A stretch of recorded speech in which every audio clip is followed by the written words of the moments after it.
al Kini más 1.000 millones. Y si gano, podré comprarte una casa. Si gano 1.000 millones, puedo comprarme 15 casas más, con quincho, con pileta, piletero. Kini más 1.000 millones de pesos. Sortea el 20 de noviembre y sale sí o sí. Kini más 1.000 millones. Ya podés jugarlo.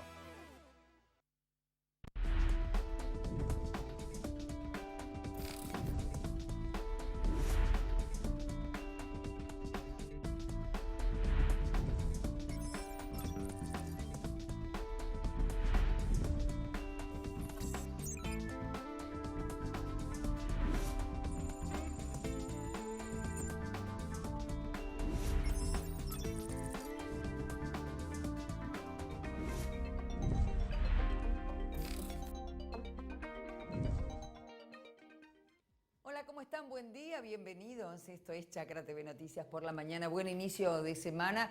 Vienen días con mucha información y por supuesto también tenemos muchas novedades de lo acontecido durante el fin de semana. Comenzamos, si les parece, en una mañana fresca en la ciudad de Buenos Aires con estos títulos. Reunión clave podría evitar el paro de un grupo de frigoríficos que pide postergar el troceo. El encuentro se va a realizar esta tarde en la Secretaría de Agricultura. Hay que recordar que un grupo de 37 frigoríficos anticipó que no recibirá Hacienda ni venderá carne si no se posterga la fecha establecida para el cambio de la media res por el troceo, y esto podría afectar el abastecimiento. En las últimas horas hubo versiones acerca de que podría postergarse este cambio de la media res al troceo, pero oficialmente señalan que comienza mañana. Lula da Silva es el nuevo presidente electo de Brasil. Lula derrotó a Jair Bolsonaro por una ventaja mínima y será nuevamente presidente de Brasil a partir de 2023. El exmandatario obtuvo más del 50% de los votos y vuelve al poder tras la segunda vuelta más reñida de la historia de Brasil. Vuelve el frío en plena primavera. El Servicio Meteorológico Nacional confirmó que en los próximos días se instalará el frío en gran parte del país, con alta probabilidad de nuevas heladas tardías, tal como también lo anticipó la Bolsa de Cereales de Buenos Aires en su perspectiva agroclimática semanal.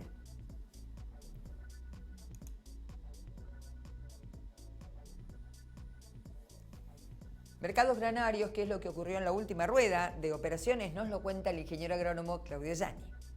Reitero los cierres en Estados Unidos, jornada con dólar estable y petróleo en baja. El driver en el mercado de grano sigue siendo la sensación de que debido a la solidez de la moneda estadounidense y la competencia externa, no será sencillo aumentar la producción del país fronteras afuera, y los fondos se mantienen al margen, esperando novedades para entrever el rumbo. En eso andaba la soja hasta que dos flashes por 324.000 toneladas con China y España le dieron un pequeño empujón a los precios. El producto norteamericano sigue batallando contra las dificultades que se plantean en las vías fluviales del país que demoran las exportaciones, a lo que se suma la posibilidad de que Brasil obtenga una gran cosecha y recorte la ventana óptima de venta de Estados Unidos, más el impacto de las lluvias en la Argentina. El escenario del maíz es complejo, ya que sus números vinculados con la exportación son pobres. De no ser por la cosecha recortada en Estados Unidos, la baja sería más importante. El punto es que avanza la prohibición a los maíces transgénicos en México y sus importaciones de Estados Unidos caerían a la mitad. Las compras de China se han desplomado y pronto comenzará a llevar maíz brasileño en reemplazo del grano generado en Estados Unidos. A eso se suman las lluvias en Argentina y buenos embarques ucranianos. El trigo volvió a perder en la rueda por la fortaleza del dólar, las precipitaciones en la zona del duro de invierno norteamericano y en la Argentina y cierta relajación de los temores sobre el corredor de granos en Ucrania. Wall Street en alza, empujado por los buenos resultados empresariales de Apple, que compensaron los malos números de Amazon, mientras se espera que la próxima semana la Reserva Federal defina la suba de tasas para noviembre. Cotización de las monedas. Te contamos ahora cómo cerraron el último viernes, esperando la apertura de una nueva jornada financiera. El dólar oficial cerró para la compra en 154 pesos con 59 centavos, para la venta en 162 pesos con 59 centavos a la suba. El dólar informal también cerró alcista, para la compra 288, para la venta 292 pesos. El dólar mayorista para la compra 155,82, para la venta 156 pesos con 02, mientras que el euro para la compra se ubicó en 153 pesos con 14, para la venta en 162 pesos con 04, también con tendencia alcista. Pronóstico climático para lo que resta de esta jornada, donde, como lo decíamos, el frío se instaló. En la mañana, parcialmente nublado, 12 grados la marca térmica promedio. Hacia la tarde, parcialmente nublado, 18 grados la temperatura que se espera. Y para la noche, parcialmente nublado. En los próximos días estará para el martes despejado, 6 la mínima, 21 grados centígrados la máxima. Para el miércoles despejado, 9 la mínima, 26 la máxima. Y para el jueves, en esto que ya parecería ser una primavera, despejado, 11 la mínima, 28 grados la temperatura máxima que se pronostica.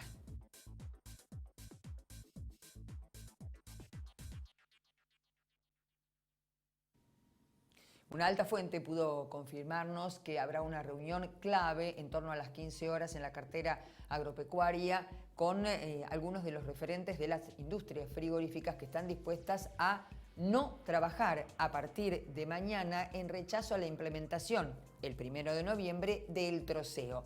Hagamos un poquito de historia breve. En verdad, después de muchos años de espera, se decidió ponerle fin a la media res, un sistema de carga de la carne que solo se utilizan en la Argentina y en Paraguay y en ninguna otra parte en el mundo.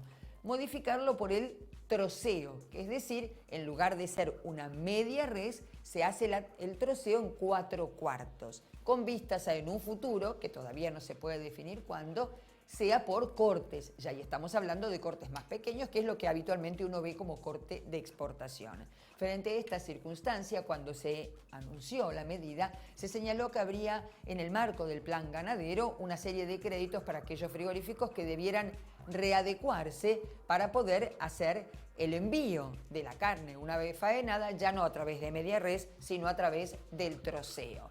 Cuando faltan muy pocos días para que la medida tenga que implementarse, esto es el 1 de noviembre, una cantidad de aproximadamente unos 37 frigoríficos se plantaron diciendo que no tuvieron el acceso a ese crédito que les permitía hacer la modificación y que literalmente no llegan al 1 de noviembre con este cambio. Desde la cartera agropecuaria nacional emitieron un comunicado diciendo que serían inflexibles, que la medida se aplica a partir de mañana y que aquellos frigoríficos que no la cumplieran tendrían sanciones. Inmediatamente un grupo de frigoríficos señalaron que esto ponía en juego la fuente laboral de muchos trabajadores de frigoríficos pequeños que no habían podido readecuarse. Por otra parte, estamos hablando el consorcio exportador ABC, que apoyan a rajatabla la medida, todos la apoyan en verdad, en lo que difieren es en la fecha de implementación. Señalaron que la inversión que hay que realizar es mínima considerando la inversión y el trabajo que implica una industria frigorífica y que por tanto podría ser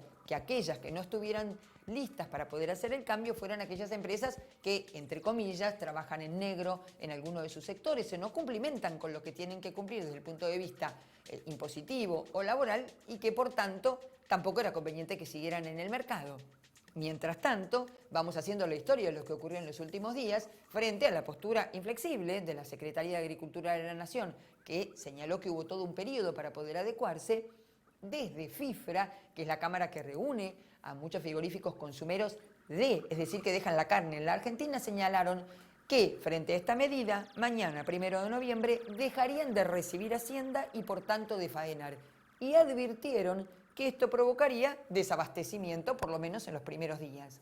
Nosotros conversamos el sábado en Chacra 360 con el titular de la Cámara de Matarifes, Leonardo Rafael, quien señaló que efectivamente muchas cámaras frigoríficas de Buenos Aires, de Entre Ríos, que son consumeros, es decir, destinan al mercado interno, le habían ratificado a ellos, los matarifes, que son quienes portan la carne para llevarla luego a las carnicerías o a los supermercados, que no estarían trabajando en medida de protesta. No los trabajadores, sino los empresarios que señalan, tanto desde el gobierno como desde las industrias que apoyan que la medida comience ya, cuestiones que tienen que ver con la sanidad. Saben ustedes, no es lo mismo el acarreo en el hombro, con lo que implica, que el corte por troceo. Pero también dan cuenta de una cuestión económica. Habitualmente todos ustedes conocen que es el carnicero el que integra, es decir, en los barrios donde hay menor poder adquisitivo, se compra menos el lomo y se compra más la nalga para milanesa, razón por la cual el carnicero integra esos precios como porque él paga un monto por la media res. luego lo va integrando y por eso en algunos barrios más humildes el lomo tiene un precio muy diferente al que tienen otros donde la demanda es más importante y en muchos casos se lo venden, una vez despostado, se lo venden al lomero que lo lleva a la carnicería que lo consume. Este sistema permitiría que cada carnicería pueda optar por comprar el cuarto que más comercializa, el trasero, el que vende en su barrio. ¿Qué dicen desde los que no están de acuerdo con implementarlo el 1 de noviembre? Que esto implicaría un incremento de precios porque implica un incremento en los costos para los frigoríficos. Dicho todo esto, la normativa está vigente, estará vigente a partir de mañana, 1 de noviembre. La reunión está prevista para hoy a las 15. Hubo trascendidos en el transcurso del fin de semana que señalaban que esta medida finalmente, una vez más, como hace 20 años viene ocurriendo, se prorrogaría hasta el primer día del mes de enero. Pero sin embargo, hace solo algunas horas, el referente del tema carnes del SENASA dijo que la medida es inflexible. Estamos hablando de Alejandro Fernández, quien puntualizó que el 1 de noviembre comienza, es decir, este martes, el director nacional de Inocuidad y Calidad Agroalimentaria del SENASA, Alejandro Fernández, ratificó que el nuevo sistema de troceo para la comercialización minorista de carne de vacuna comenzará este martes, e indicó que los frigoríficos tuvieron tiempo suficiente para la adecuación y que en la actualidad más del 80% de las plantas frigoríficas están en condiciones de implementar la medida. Se viven horas claves para que se define este sistema y para que, por otra parte, se realice un cambio bisagra en lo que es la comercialización en el mercado interno de la carne en la Argentina. La carne vacuna que signa la historia argentina desde Rosas para acá, pasando por el Senado de la Nación, Lisandro de la Torre, los frigoríficos, el charquis, la carne que va marcando con su precio, con su comercialización, con los cortes elegidos, con la exportación, con su calidad, va marcando y va pegadita a la historia económica y política de la Argentina.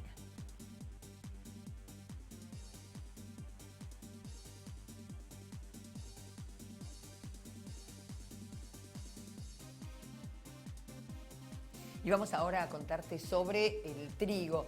Alberto Ballesteros, que es un experto en trigo del INTA, nos cuenta cómo están trabajando en lo que se denomina red de trigo. La red es una red de evaluación de cultivares de trigo pan, que es una iniciativa, ya tiene más de 15 años, del Ministerio de Agricultura, y como dos instituciones partes del Ministerio de Agricultura, el INTA y el INASE, tratan de llevar adelante. El INTA hace un papel fundamental porque a través de sus estaciones experimentales las siembra y las evalúa y una vez que tiene los datos nos los envía al INASE para que nosotros lo publiquemos. O sea que trabajamos muy en contacto. En estos últimos años hemos trabajado mucho más en contacto que años anteriores, sobre todo que se han incorporado sistemas de evaluación dentro de la misma página del INASE. Usted puede encontrar no solamente el dato de rendimiento, sino además puede ir años atrás, puede trabajar con grupos de calidad, puede trabajar con enfermedades y puede trabajar con rendimientos de una o varias variedades. Y esos programas los hicimos entre el INTA y el INASE, fundamentalmente INTA Balcarce nos ayudó mucho. Pero bueno, ya vengo acá al INTA Salta y también está la red y se hacen jornadas como esta que son muy, pero muy, muy buenas. Y espero que sirvan para lo que está hecha la red. La red está hecha justamente para que productores, técnicos, el comercio y los semilleros puedan ver a campo cómo interacciona el cultivar en el ambiente. Pero primero que puede venir las veces que quiera a ver los cultivares, a ver cómo interaccionan ahora in situ. Más allá de ir a buscar los datos que están en una página en una página web, más allá que pueda verlos en un libro, en una revista, que alguien se los pueda comentar, puede venir a verlos. ¿Cuáles son los cultivares? ¿Qué ciclo tienen? ¿Y cómo se comportan? Todos los días puede venir. Se puede imaginar él qué quiere hacer para encontrar el cultivar que más le conviene a su esquema de producción, lo puede venir a ver. Eso es fundamental. Puede venir a verlo también alguien, algún profesional que asesora. Entonces está viendo qué tipo de planta tiene, qué tipo, el macollaje, la cantidad de espigas, la cantidad de espiguillas por espiga, cómo se ha comportado frente a un bache de sequía, un bache de helada, un problema de exceso de agua, si queremos ver, ojalá pasase, ¿no? Es decir, eso es lo primario, eso es lo primario. Pero después, cuando recogemos el dato, nosotros el dato lo recogemos y trabajamos básicamente en trigo en 3 áreas, ¿no? Que es el área de calidad, que es el área de sanidad y el área de producción. Nosotros hemos desarrollado un programa específico, programa computacional específico para la red, que está en Excel y que trata de imitar a lo que fuera una revista. Usted pasa la página una tras otra. Ahí va a encontrar fecha de siembra, fecha de floración, fecha de espigación. Fundamental, porque si hubo una fecha de siembra adelantada, ¿qué pasó con el ciclo vegetativo? ¿Qué pasó con el ciclo reproductivo? ¿Qué pasó con la producción de eso? Factores abióticos como sequía, factores abióticos como, por ejemplo, pulgones o ataque de enfermedades, que eso es toda la parte sanitaria, cómo reaccionaron uno, cómo reaccionó el otro, y después los rendimientos. Los rendimientos están organizados de mayor a menor, pero además tiene todo un tratamiento simple, es un diseño en bloque completamente aleatorizado, donde estudia las variedades y el ambiente, que le pone una restricción, le dice, si esto ha pasado más de un coeficiente de variación, más de un 15%, ya no lo podemos analizar. Ya le está diciendo eso algo al productor, algo al breeder, algo al comerciante, al comercializador, algo al asesor. Está diciendo de que fue un ambiente complejo en muchas variables, que el análisis me lo detecta. Si está por bajo del 15%, el análisis intervarietal está explicado fácil. Fácil cuáles son las no significativas y las significativas. Aunque haya 300, 400 o hasta 700, 800 kilos de diferencia entre una variedad y otra, puede ser que no sea significativa. Y esa variedad que en el ranking está segunda, posiblemente tenga un mejor comportamiento sanitario. El vicepresidente del SENASA, junto a otros técnicos del máximo organismo sanitario nacional, participaron de un encuentro sobre enfermedades transfronterizas.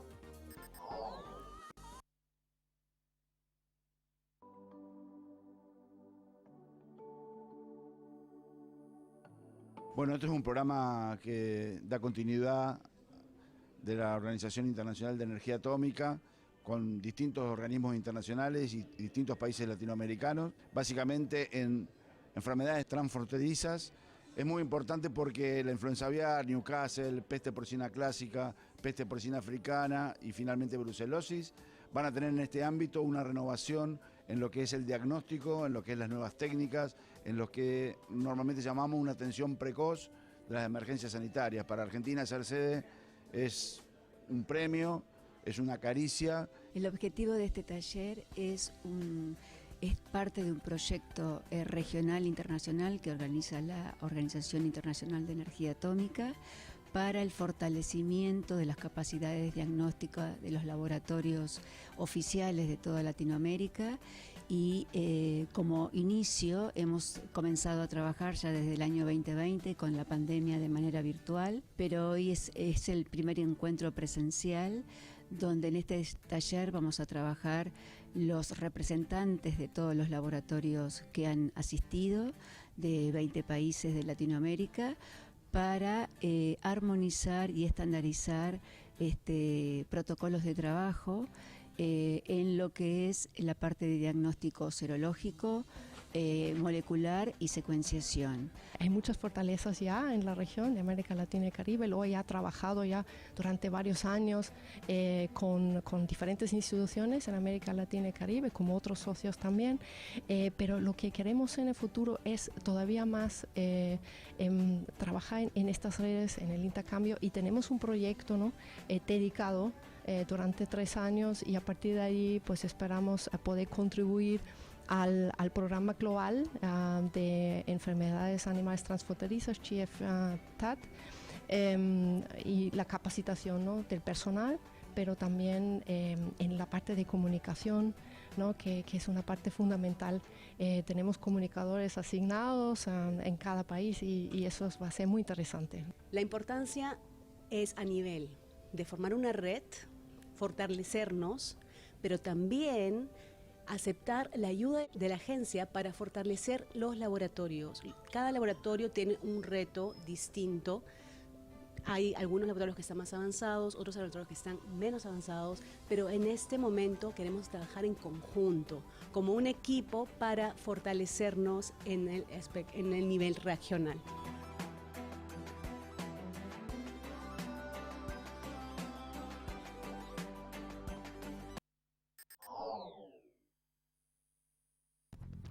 Sin dudas el tiempo tiene una influencia fortísima sobre la actual campaña agrícola. Esta niña que se queda, que se va, que termina, que da cuentas de, que hace más frío, que hay heladas tardías. Bueno, Pablo Mercury, que es un experto del INTA en la cuestión, ofreció detalles acerca del impacto del tiempo en esta campaña.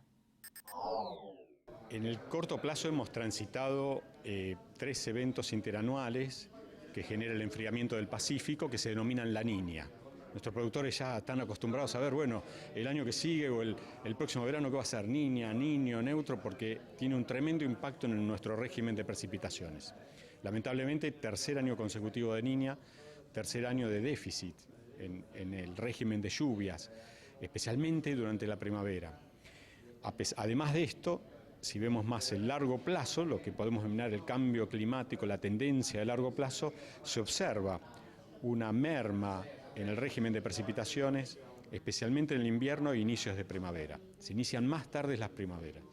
Entonces, bueno, tuvimos no solo diagnosticando qué pasa con el clima en esta mesa de trabajo, sino también viendo qué estrategias podemos elaborar para este desafío, poder continuar produciendo en este desafío de menor agua disponible, ¿no? ¿Cuáles dirías vos que son estas estrategias y recomendaciones para los productores en este contexto? Bueno, entre ellas estuvimos viendo las que hacen al ámbito de la agricultura.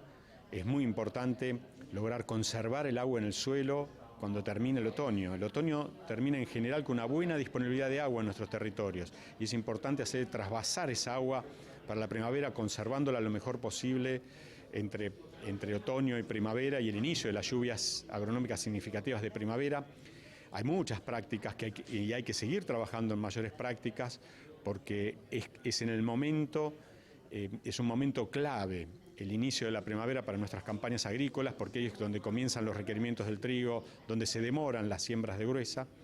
Entonces hay prácticas de conservación del agua que tienen que ver con el suelo, con la mejor cobertura, cultivos de cobertura, trabajo con las malezas. También se estuvieron haciendo recomendaciones en lo que hace a ganadería, con nuestro especialista en ganadería, Daniel Méndez, sobre cómo abordar el manejo de los rodeos ante este contexto de escasez de pasto en algunas zonas. Lo mismo el INTA está elaborando estrategias más específicas en lo que hace a lechería, también en el ámbito forestal, para abordar este ciclo tan prolongado de sequía.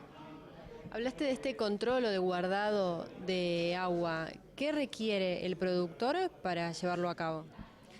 No, en general son buenas prácticas, requiere tecnología. Yo creo que tenemos que dado que ahí estamos visualizando que es un momento clave para poder conservar el agua, la salida del invierno tenemos que trabajar mucho, las instituciones públicas y privadas del sector agropecuario, en definir nuevas buenas prácticas para que el productor adopte y las implemente. De manera, ejemplo, al momento de cosecha, que el suelo quede con la mejor cobertura posible, rotación con gramíneas que incrementan la cantidad, por ejemplo, de residuos en superficie. El suelo no tiene que quedar expuesto.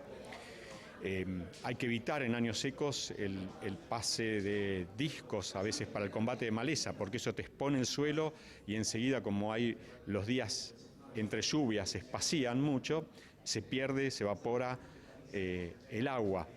Hay que combatir las malezas nos consumen durante el periodo del barbecho, nos consumen el agua.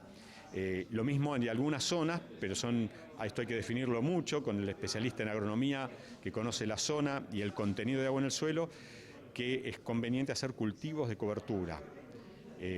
Y el momento en que se inicia la siembra y se termina con el cultivo de cobertura también son decisiones agronómicas muy importantes, muy significativas en lo que hace a la conservación del agua en el suelo.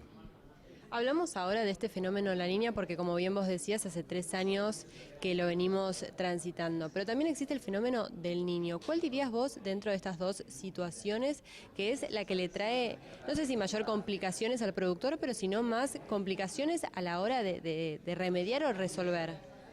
Y yo claramente creo que son las niñas, porque nuestro sistema de producción es a cielo abierto, necesitamos agua. Los años niños, el inconveniente que tiene es que hay momentos de lluvias muy fuertes que generan a veces inundaciones, y el problema que tenemos es en muchas zonas vulnerables, especialmente urbanas, donde no solo hablamos de zonas productivas, que están en zonas bajas o que no hay infraestructura suficiente para protegerse eventualmente de crecidas que pueden ocurrir en años niños. Pero claramente nuestro sistema de producción, y tenemos mejores producciones en años El Niño. El agua es el factor limitante a muchos techos productivos. Y los años niños, la característica que tienen, que el agua no es la limitante. Entonces, eso es claro. Desde ya, ojalá que tengamos niños, pero sin eventos de inundación, ¿no? ¿Qué evaluación hacen ustedes o qué esperan, digamos, en esta situación? Venimos transitando la sequía. Digamos, las personas de ustedes que trabajan viendo los pronósticos del tiempo, ¿qué es lo que festejan? ¿Qué es lo que festejarían que ocurra en este momento? No, en este momento que se corte, que se desacople la atmósfera de este enfriamiento, la circulación atmosférica, de este enfriamiento que se genera en los océanos, para que comience a circular, cambie la circulación y comience una circulación atmosférica que favorezcan las precipitaciones. Eventos regionales de mucha extensión territorial con precipitaciones abundantes, como la ocurrida en estas últimas horas, especialmente en el oeste de la provincia de Buenos Aires. Hoy los modelos nos indican que esto ocurriría en algún momento del verano. Podría ser a partir de la segunda quincena de enero, pero bueno, mucho de esto es información probabilística, hay que tenerlo en cuenta y hay que seguirla, y ojalá se regularicen ya iniciado el verano este régimen de lluvias, ¿no?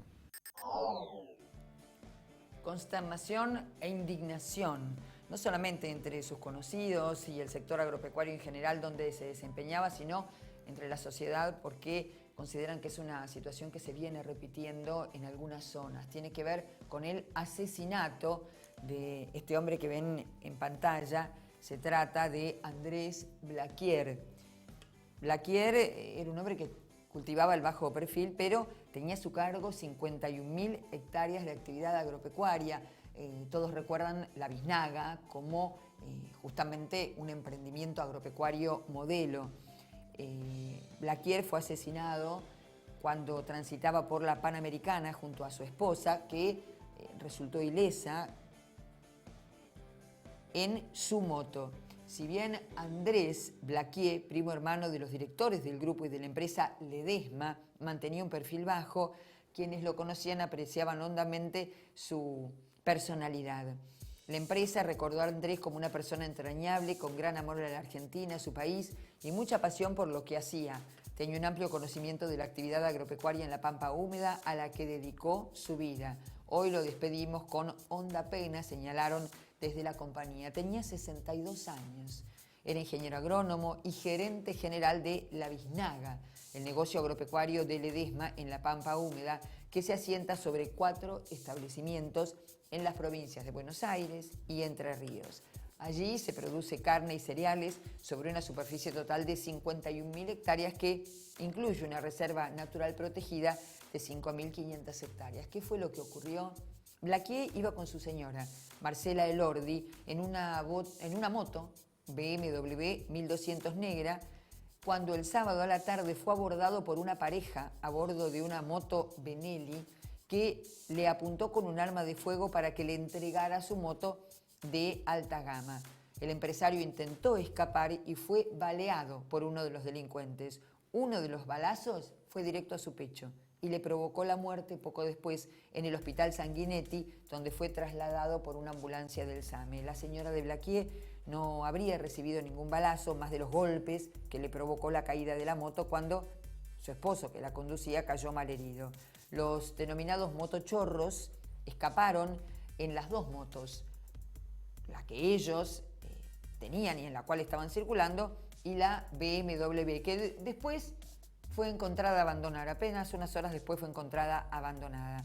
Una mujer fue apresada sospechada de haber participado en el asalto y en la mañana de hoy, en la madrugada de hoy, hubo un allanamiento en una suerte de merendero, un comedor, a una cuadra de la avenida Panamericana, esto es en la zona de Pilar, donde este hombre se habría escondido, lo llaman Lucianito, el nombre, entre comillas, con el cual delinque. Allanaron también la casa de una hermana y allí encontraron dos motos que a la sazón también eran robadas, por lo cual al parecer este joven tenía antecedentes. Lo cierto es que este robo provocó la muerte de un hombre, Andrés Blaquier. Vamos ahora a otro tema. Nos vamos a Pergamino porque allí fue donde conversamos con un experto en la aplicación de fitosanitarios, un hombre con una vasta trayectoria en el INTA y que hoy se desempeña en Rizobacter, que hay que tener en cuenta con estas condiciones climáticas. Particularmente desde el apartado de lo que es Rizobacter, nosotros hacemos mucho foco en dos cuestiones fundamentales. Es cuántas gotas y de qué tamaño son las gotas que tienen que llegar para un buen control de estas enfermedades de insectos, y una especial atención en lo que es el posicionamiento de los adyuvantes, justamente porque suelen ser una etapa crucial.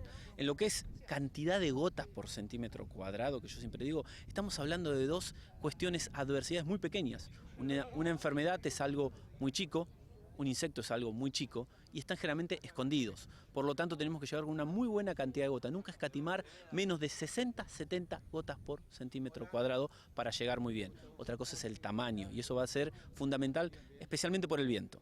A medida que tenemos menos viento hay que empezar a reducir ese tamaño de gota y cuando empezamos a tener más viento que nos ayude a ingresar más, aumentamos ese tamaño de gota. Pero fundamental esto, no escatimemos gotas, nunca menos de 60, 70, son cosas chiquitas.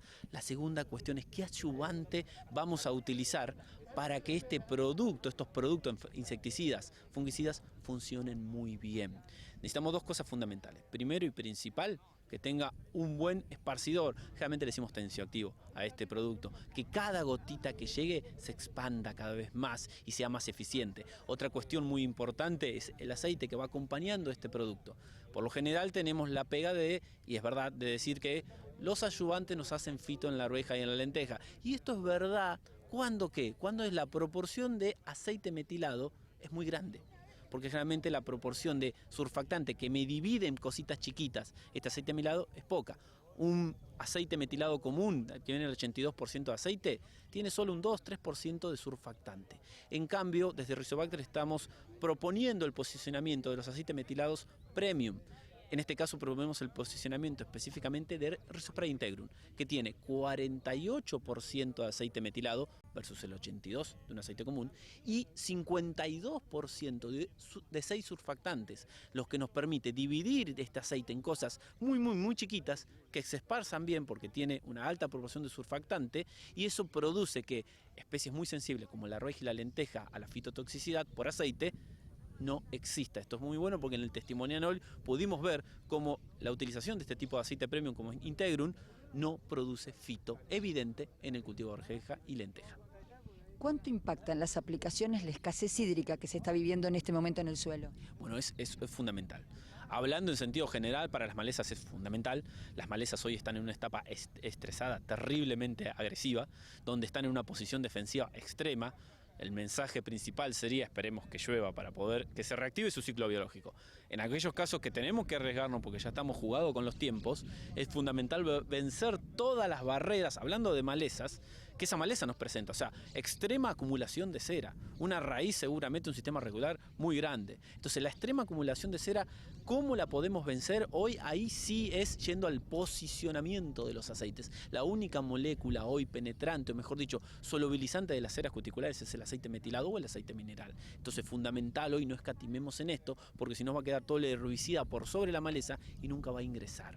Entonces fundamental esto, usar aceite para meterse dentro, y obviamente con todo lo que es surfactante o tensioactivo ayudar a que eso se penetre y cada vez funcione mejor. Desde el punto de vista de enfermedades y de fungicidas y de insecticidas es fundamental cuidar la evaporación. Este año no vamos a hablar de lavado, obviamente estamos en seca, es difícil que se lave algo este año, pero sí cuidar mucho de la evaporación, porque para que el principio activo tenga su función biológica tiene que estar húmedo. Si se seca rápidamente queda una sal que rápidamente puede, mejor dicho, que no es efectiva. Entonces hay que cuidar de la evaporación. ¿Hasta cuándo y dónde? Hasta que se fija a las ceras de las hojas, y para eso necesitamos darle tiempo. Hay que crear una película de aceite cuando se forma la gota por arriba que retarde la evaporación, y eso va de la mano de los aceite con una gran cantidad de surfactante que me lo vuelve a dividir y me lo pone por arriba.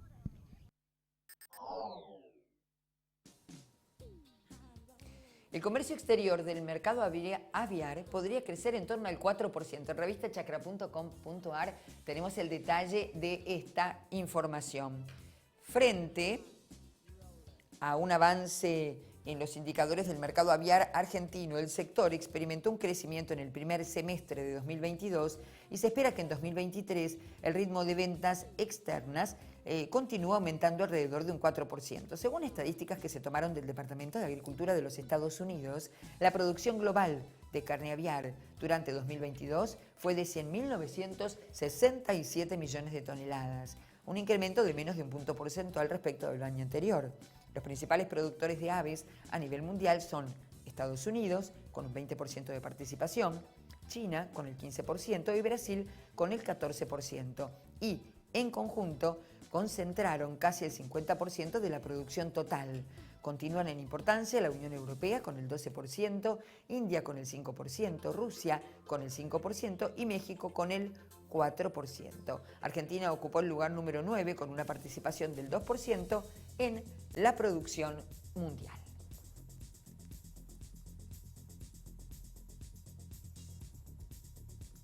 Hacemos una pausa en la información, enseguida volvemos.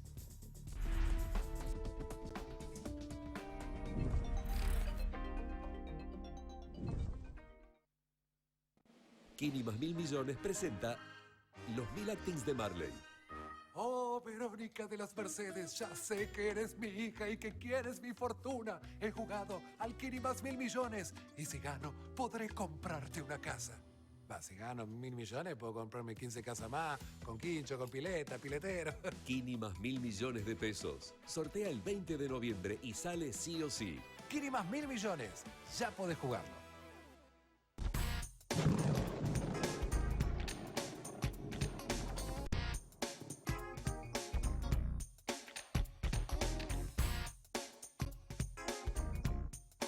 Cien años seguros de lo que hacemos. Hoy es más fácil predecir el clima, pero el desafío sigue siendo enfrentar la tormenta.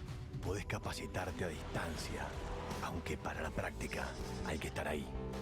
Hasta es más simple orientarse. Eso sí, el camino hay que recorrerlo igual.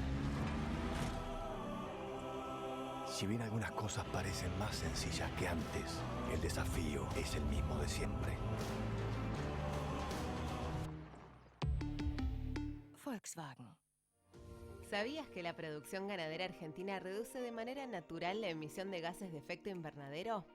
Las praderas y pastizales naturales que alimentan nuestro ganado retienen más carbono en los suelos del que genera el ganado. Compensa así no solo sus propias emisiones, sino también las de otros sectores productivos no rurales. Carne argentina, carne sustentable. su desempeño y el respaldo de una gran empresa de 60 años en el mercado harán de la sembradora Crucianelli su mejor inversión. Es hora de ganar. Entrega tu cabezal usado y llévate un Draper nuevo. O podés reformar tu convencional a lona. piersantiplataformas.com.ar.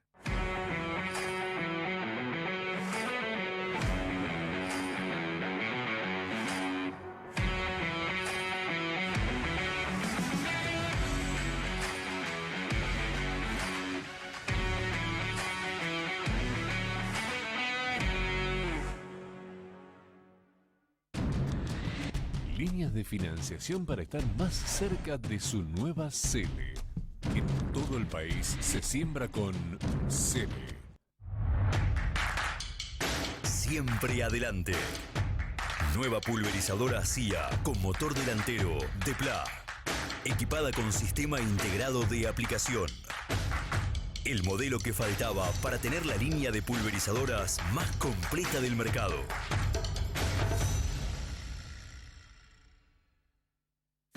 Sabemos muy bien el esfuerzo que hacen miles de argentinos que trabajan e invierten en nuestra tierra.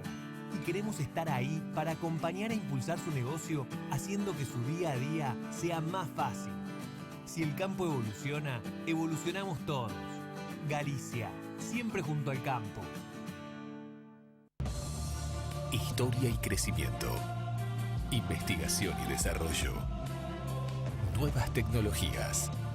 Nuestros clientes, nuestra principal prioridad. Apache, sabemos de campo. Kini más 1.000 millones presenta los 1000 actings de Marley. Oh, Verónica de las Mercedes, ya sé que eres mi hija y que quieres mi fortuna. He jugado al Kini más 1.000 millones y si gano, podré comprarte una casa. Va, si gano 1.000 millones, puedo comprarme 15 casas más, con quincho, con pileta, piletero. Kini más 1.000 millones de pesos. Sortea el 20 de noviembre y sale sí o sí. Kini más 1.000 millones, ya podés jugarlo.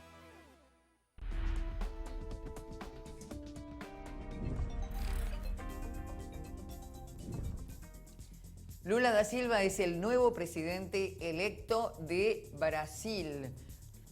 Lula derrotó a Jair Bolsonaro por una ventaja mínima y será nuevamente, por tercera vez, presidente de Brasil a partir de 2023.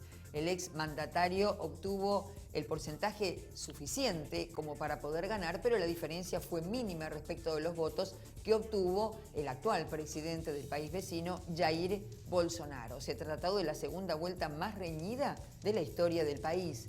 Lula tendrá su tercera etapa en el poder tras sus dos mandatos anteriores, en 2003 y en 2010. Luego de que se consolidaran los números que lo transformaron en el presidente electo del país vecino, ofreció un discurso conciliador en el cual habló de la necesidad de estar trabajando de manera conjunta, todos los brasileños, sin importar a qué partido hubiesen votado o pertenecieran, y también puso de relieve la necesidad de trabajar de manera conjunta con Estados Unidos. De hecho, según trascendió, el primer llamado telefónico que hizo luego de conocer los resultados fue con el actual presidente de los Estados Unidos, y por otra parte insistió en la necesidad de volver a poner en el mundo, a darle relevancia al Mercosur, bloque comunitario que también integra la Argentina.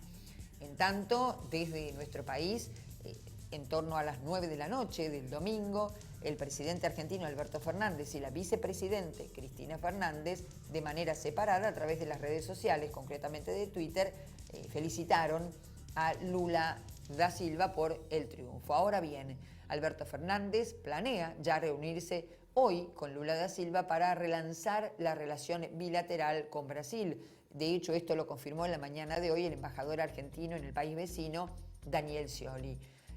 Hay que decir entonces que el jefe de Estado argentino voló a San Pablo para encontrarse con el presidente electo y claramente abrir lo que sería una nueva etapa diplomática con su principal socio de América Latina después de 4 años de controversias con Jair Bolsonaro. Lo otro que hay que agregar es que el mercado reaccionó a la victoria de Lula. Las acciones de Brasil cayeron 5% en lo que se llama la prerrueda, es decir, antes de que abra Wall Street. Los mercados no estarían en este momento recibiendo con buenos resultados la llegada de Lula al poder.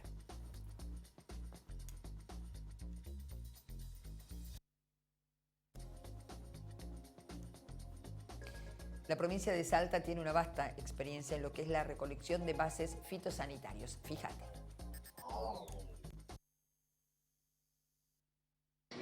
Es importante que se tome conciencia que no solo implica retirar el producto para realizar la aplicación, sino que hay que hacer una disposición final, ya que esos recipientes de envases que quedan, ¿no es cierto?, no deben convertirse en un pasivo ambiental, sino ser tratados adecuadamente.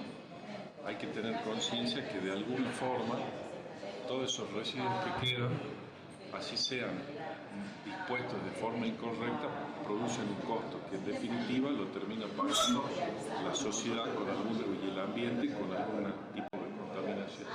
Por eso es muy importante que se realice la gestión del traslado de los bidones a los CAT para que ahí finalice el circuito y queden dispuestos de una forma correcta. Y estos queden procesados y a su vez puedan prestar una utilidad en otro tipo de elementos, ¿no es cierto? Como pueden ser postes, varillas de alambrado que a la vez reemplazan la madera que proviene de nuestro bosque. Es decir, que es un circuito que muy beneficioso para el ambiente, para la sociedad. Para nosotros Salta es una provincia de referencia, fue de las primeras provincias donde pudimos desplegar el sistema Campo Limpio. Básicamente los primeros centros de almacenamiento transitorios estuvieron en la provincia de Salta y en la provincia de Buenos Aires, con lo cual ha sido una provincia pionera y en este sentido estamos fortaleciendo aún más el despliegue, actualmente con 5 centros de almacenamiento transitorios y posteriormente vamos a estar proyectando ya los últimos 2 centros como para que el sistema en la provincia quede totalmente ya desplegado. Para nosotros las mesas de sustentabilidad son muy importantes. Estamos con esta experiencia en este 2022 por primera vez. Esta va a ser la tercera mesa de sustentabilidad, va a ser la mesa del NOA. Hemos anteriormente hecho la mesa en Patagonia y en Cuyo. Y estamos convocando a autoridades competentes de la provincia de Salta, de Jujuy, de Tucumán y de Catamarca, pero también a organizaciones, ¿no? Y a todas aquellas instituciones e entidades que entendemos que pueden aportar muy bien al despliegue, ¿no? Y cuando hablamos de estas instituciones, digo el INTA, estamos hablando de las universidades, los colegios de ingenieros agrónomos, distintas organizaciones que tienen que ver con temas ambientales. Y nos parece sustantivo generar esta mesa de trabajo y sobre todo una mesa de diálogo para fortalecer el sistema de Campo Limpio. Para nosotros son las tres patas fundamentales, ¿no? del sistema de Campo Limpio, que tiene que ver con el ambiente, claramente, que tiene que ver con una producción sustentable mucho más comprometida con el impacto que genera en el ambiente, pero que sobre todo también tiene que ver con la salud pública, ¿no? Entendemos que el plástico, que los envases, necesariamente tienen que tener un tratamiento adecuado y para eso necesitamos el compromiso de todos estos actores que hoy van a estar en la mesa y es un compromiso que sin duda fortalece la salud pública también. El sector foresto-industrial está viviendo un momento muy complejo a nivel internacional. Así lo señaló Mercedes Omeñuca, que es una de las integrantes de FAIMA. En este momento el sector foresto-industrial y en particular, como dije, el sector foresto-industrial, estamos entrando en un periodo bastante complejo, ¿sí? Es a nivel, yo diría que a nivel mundial porque se está notando una caída en las demandas. Los datos que tenemos es por un exceso de stock. Y además veníamos sufriendo también el costo de los fletes marítimos que se habían disparado, en este momento se están reacomodando un poco, entonces creemos que eso puede ayudar, pero en general está complejo.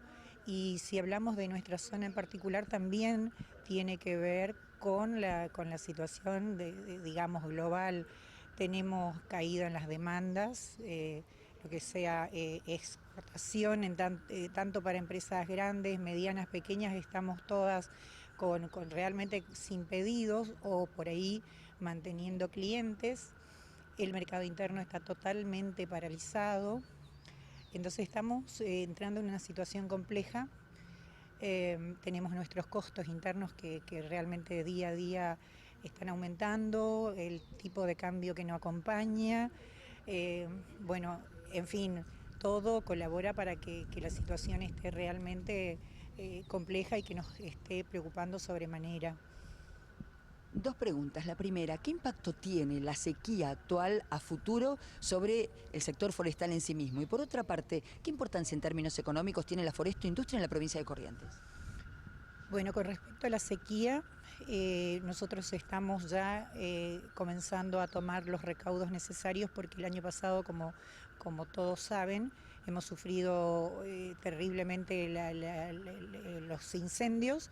Si bien veníamos medianamente preparados, pero este año ya un poco mejor, desde las empresas tanto forestales como industriales estamos justamente equipándonos para poder mínimamente tratar de llegar a esa situación con menor riesgo, ¿no es cierto? No quiere decir que el riesgo desaparezca, pero por lo menos vamos a estar más preparados.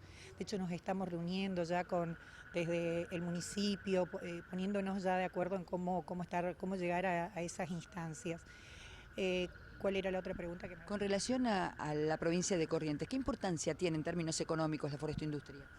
La forestoindustria en la provincia de Corrientes es la actividad que hace el mayor aporte al Producto Bruto Geográfico de la provincia, seguida por arroz, ganadería, pero sin duda la forestación, la forestoindustria es la actividad principal. Y nuestra zona en particular, con todos los proyectos de inversión que están hoy, algunos ya en marcha, otros en proceso, sin duda que es el sector que más aporta a la economía de la provincia. Muchísimas gracias. Nada.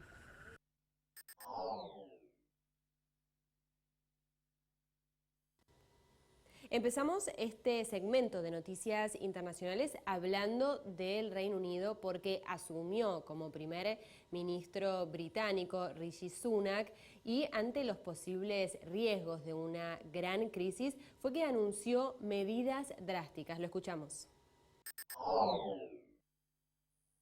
Tras una ceremonia en el Palacio de Buckingham con el rey Carlos, Rishi Sunak ha sido investido primer ministro de Reino Unido. Toma el relevo de Liz Truss tras uno de los periodos más turbulentos de la historia moderna británica. El nuevo líder prometió aportar estabilidad e integridad, cualidades de las que sus dos predecesores inmediatos habían sido acusados de carecer. Uniré a nuestro país no con palabras, sino con acciones. Trabajaré día a día para cumplir con ustedes.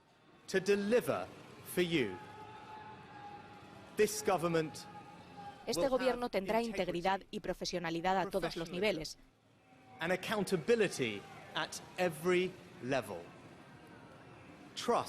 La confianza se gana y yo me ganaré la suya.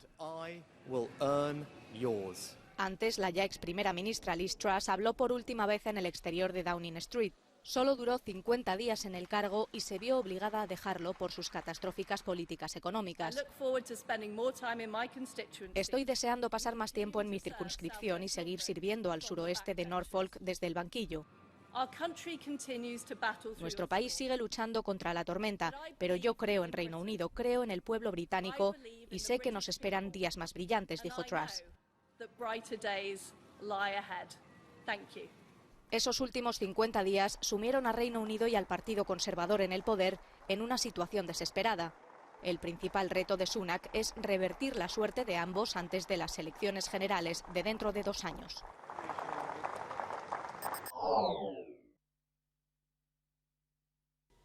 con el fin de lograr una reconstrucción ucraniana tras las devastaciones que sufrió el país por la guerra con Rusia, es que la Unión Europea aportará hasta 1.500 millones de dólares por mes durante todo el 2023, y fue el canciller alemán quien comparó este compromiso, esta ayuda de la Unión Europea con el Plan Marshall, que recordemos que fue el plan que ofreció los Estados Unidos tras la Segunda Guerra Mundial. Y digo justamente que hay que apuntar a algo muy similar. Un reto para generaciones. Así se ha presentado la tarea de apoyar y reconstruir Ucrania en la conferencia celebrada en Alemania. La presidenta de la Comisión Europea ha anunciado que la UE contribuirá hasta con 1.500 millones de euros al mes el año que viene. No tenemos tiempo que perder. La escala de destrucción es asombrosa. El Banco Mundial calcula los costes de los daños en 350.000 millones de euros. Sin duda, esto es más de lo que un país o una unión pueden proporcionar por sí solos. Necesitamos a todos manos a la obra. El canciller alemán ha comparado el compromiso con Ucrania al plan lanzado por Estados Unidos tras la Segunda Guerra Mundial para reconstruir Europa. Eso es lo que está en juego aquí, nada menos que crear un nuevo plan Marshall para el siglo XXI. Una tarea generacional que debe comenzar ahora. La recuperación, reconstrucción y modernización de Ucrania será un desafío para generaciones que requerirá la fuerza combinada de toda la comunidad internacional.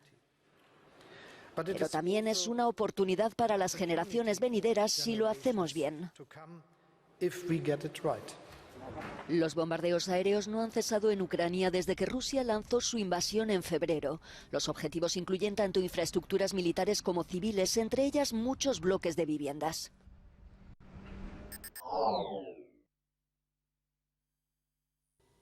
Giorgia Meloni es la primera ministra de Italia del partido ultranacionalista y fue en la Cámara de Diputados que esta semana dio su primer discurso. En su primer discurso ante la Cámara de Diputados, la nueva primera ministra italiana, Giorgia Meloni, ha querido dejar claro que su país seguirá siendo un firme aliado de la Unión Europea y de la OTAN. La victoria de su partido ultranacionalista, Hermanos de Italia, despertaba muchas incógnitas en Bruselas. Su coalición cuenta con dos socios cercanos al presidente ruso, Matteo Salvini y Silvio Berlusconi. Ceder al chantaje del gas de Vladimir Putin no resolverá el problema, sino que lo agravará, ha asegurado. Quienes desde el exterior dicen querer vigilar a Italia no me están faltando el respeto a mí o a este gobierno. Se lo están faltando al pueblo italiano, que no tiene que aprender lecciones de nadie. Italia es miembro de pleno derecho de Occidente y de su sistema de alianzas. La OTAN garantiza a nuestra democracia un marco de paz y seguridad. Y es tarea de Italia contribuir plenamente a él. La libertad tiene un coste. Italia continuará siendo un socio fiable en el seno de la Alianza Atlántica, empezando por su apoyo al valiente pueblo ucraniano, que se opone a la invasión de la Federación Rusa. En cuanto a la cuestión migratoria, ha anunciado que pedirá a los 27 retomar el plan que preveía el bloqueo de salidas de barcos del norte de África. No pretende, ha dicho, cuestionar el derecho de asilo de quienes huyen de la guerra, sino evitar que sigan mandando los traficantes. Meloni tiene asegurado el voto de confianza en las dos cámaras en las que su coalición tiene mayoría.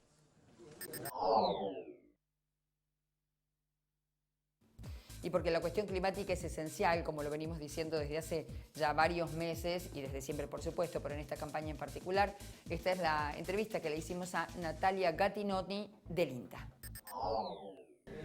Yo me aboqué más que nada a lo que esperamos para los próximos meses, ¿sí? Que ya después de todo el pantallazo que hicimos de cómo estamos ahora, siempre la pregunta clave es cómo vamos a seguir. Así que hablamos un poco de los pronósticos climáticos trimestrales que nos dan el marco general en cómo se va a desarrollar o qué se espera, porque siempre hablamos en términos de probabilidades en cuanto a lluvias y temperatura, cuál es el panorama más probable que ocurra, y eso también después hacemos foco en los pronósticos pronósticos a corto plazo, porque siempre estas situaciones se destacan esas dos cuestiones. Me parecía interesante recalcar también fenómenos que se dan meteorológicos a corto plazo y es importante tenerlos en cuenta. Una de las cosas que vi en tu disertación es, bueno, esta pregunta de ¿hasta cuándo a la niña? Y ya que te tengo acá te lo pregunto, ¿hasta cuándo? ¿Cuándo? Es una súper pregunta, ¿hasta cuándo? Mira, no hay un cuándo límite tajante, ¿no? Pero los modelos al día de hoy, los modelos internacionales que justamente van siguiendo en cómo va evolucionando el océano, porque es así como va pasando con el océano Pacífico, al momento lo muestran en la primera parte de continuar con esta niña en la primera parte del verano, diciembre, enero, febrero, y siempre se nombra en términos trimestrales, ¿sí? Y ya enero, febrero, marzo, ahí comienzan a verse algunas chances de neutralidad. Por lo tanto, lo que nosotros decimos es, bueno, en los primeros meses del 2023 está este aumento en las chances de neutralidad, ¿sí? Con tener esa neutralidad que esperamos, que en realidad nos hace sacar el foco en lo que es la niña, que ya nos viene acompañando demasiado. Así que ojalá que se cumpla ese pronóstico que tenemos al día de hoy. Y por un lado mencionaron la escasez de las precipitaciones, pero por otro lado la incidencia de las heladas. Exactamente, porque esa combinación fue principalmente para el trigo en lo que es centro-norte de Buenos Aires en particular, por citarte un área, fue, no sé, como me sale la palabra letal, pero fue terrible, ¿no? El impacto que tuvo. ¿Por qué? Porque justo agarra en etapas susceptibles del cultivo y en particular en los primeros días de octubre, una helada importante alrededor del 9 de octubre y heladas que nosotros contabilizamos según los datos de estaciones meteorológicas oficiales que septiembre y octubre tuvieron más de 6, incluso más de 10 días con temperaturas por debajo de 3 grados. Esto significa que al ras del suelo podías tener una helada. Entonces, bueno, sí, el impacto justamente. Y esto se agrava cuando encuentra al cultivo en condiciones deficitarias, ¿sí? Hídricas. Porque si tiene agua, el agua, dentro de todo, suaviza el efecto de las heladas, ¿no? Pero cuando es en condiciones más justamente deficitarias, sí, es el impacto que tuvo, justamente. Además de la niña, mencionabas que dentro de este fenómeno ocurren otros fenómenos. ¿Cuáles crees que son estos que son importantes destacar en la campaña 2022-2023? Mirá, muy buena pregunta esa, porque siempre el principal actor es la niña. Pero adentro de esa, como bien decías, ocurren fenómenos tanto en el océano como en la atmósfera en particular que cambian un poco más rápido. Uno de ellos que se estuvo nombrando y dándole mayor participación fue un fenómeno que se llama dipolo del Océano Índico, que justamente ocurre en el Océano Índico. Nos movemos a otra área y tuvo o en un momento, y que en estos momentos los modelos indican que empieza a perder impacto, pero acentuó la condición deficitaria de la niña, ¿no? Ese es uno, hay otros más, pero que en mayor o menor medida pueden, dependiendo en qué etapa se encuentren o qué dan los pronósticos, pueden aportar agua o no. En este caso te pongo como uno que acentuó las condiciones deficitarias.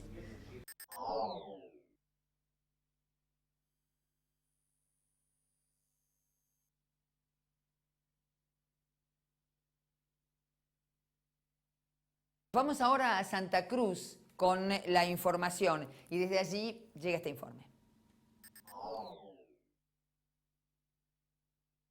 Desde el proyecto local avícola, uno de los temas que abordamos son los sistemas de alimentación de proximidad a las ciudades, del productor al consumidor y su potencialización post-pandemia.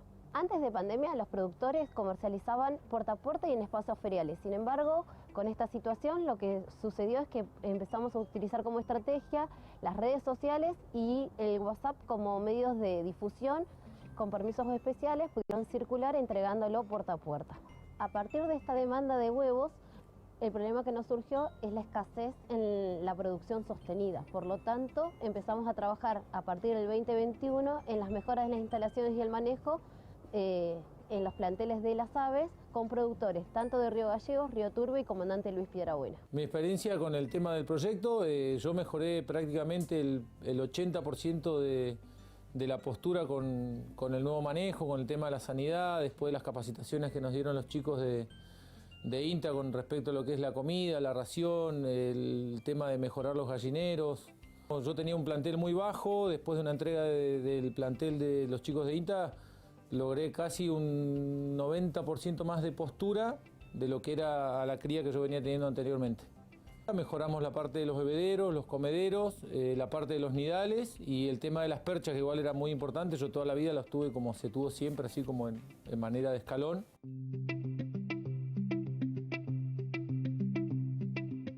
Otro de los problemas que surgieron fue el aumento desmedido del alimento balanceado y del flete. Por lo tanto, tuvimos que pensar y buscar otras estrategias de comercialización, como por ejemplo el fraccionamiento del maple de huevo. Esta estrategia de comercialización, bueno, al principio vendíamos maples de 30 huevos y después con el tema del encarecimiento del producto, el alimento, tuvimos que empezar a fraccionar en maples de 20 huevos, después de 12, porque bueno, lamentablemente el costo es elevado por los insumos que tenemos, el tema del alimento, y bueno, así nos arreglamos en esta etapa. Otro de los ejes de trabajo es el trabajo que venimos desarrollando en la formulación de la ración con materias primas locales. Una de ellas es la formulación a través del bagazo de cerveza con maíz, harina de hueso, conchilla y estirando el alimento balanceado. Eso nos permite reducir los costos a nivel local.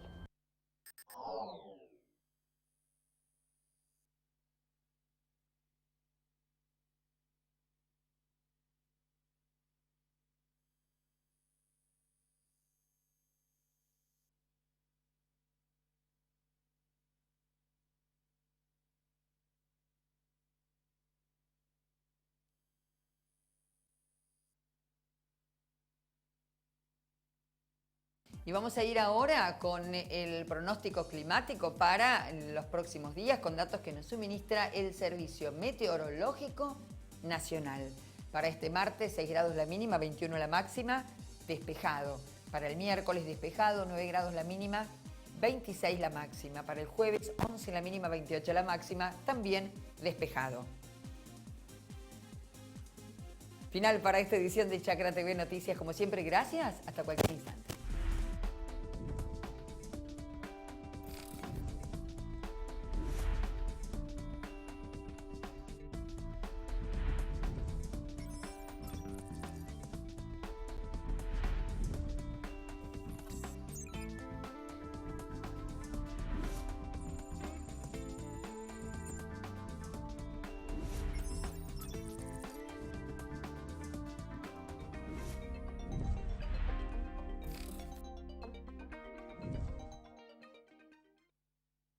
Kini más 1000 millones presenta los 1000 actings de Marley. Oh, Verónica de las Mercedes, ya sé que eres mi hija y que quieres mi fortuna. He jugado al Kini más 1000 millones y si gano, podré comprarte una casa. Si gano 1000 millones, puedo comprarme 15 casas más, con quincho, con pileta, piletero. Kini más 1000 millones de pesos. Sortea el 20 de noviembre y sale sí o sí. Kini más 1000 millones, ya podés jugarlo.